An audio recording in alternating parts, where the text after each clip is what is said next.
Model মসজিদ নির্মাণ প্রকল্প থেকে স্বামীর ঘুষ নেয়ায় প্রতিবাদ করেছেন ক্ষুব্ধ স্ত্রী দুর্নীতির তদন্তে দলিল দস্তাবেজ নিয়ে ঘুরছেন প্রশাসনের দ্বারে দ্বারে। এমন অভিযোগ উঠেছে নীলফামারী জেলা গণপূর্ত অধিদপ্তরের উপসহকারী প্রকৌশলী আসাদুজ্জামানের বিরুদ্ধে। তবে তার বিরুদ্ধে আনা সব অভিযোগ অস্বীকার করেছেন অভিযুক্ত প্রকৌশলী।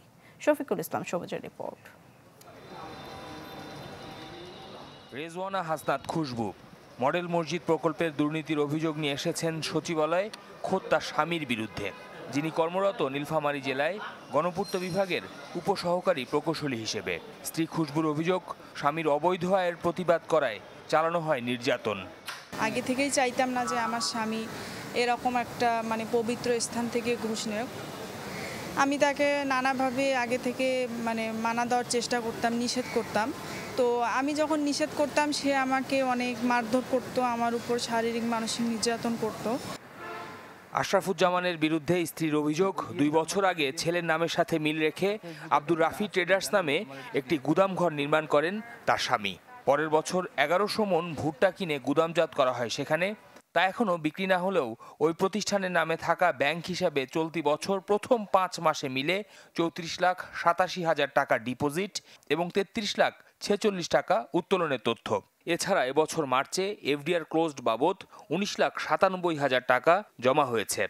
আমি তাকে বলি যে তুমি আসলে ব্যবসাটা কি নিয়ে শুরু করতেছো।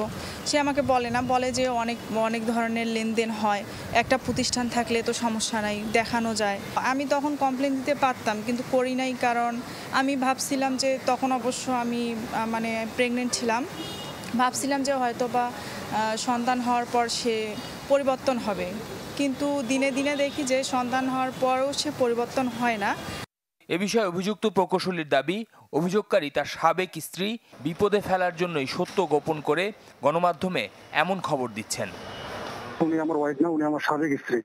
ওনাকে আমি ডিভোর্স প্রদান করি মাসের 3 তারিখে।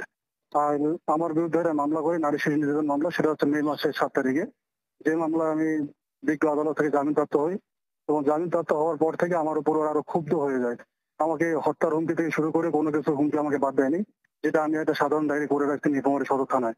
আচ্ছা, আমার বিরুদ্ধে যে এলিগেশন যে আসছে সেটা সম্পূর্ণ মিথ্যা। গেল বছর নীলফামারী সদর উপজেলা মডেল মসজিদ নির্মাণ কাজ শেষ হয়।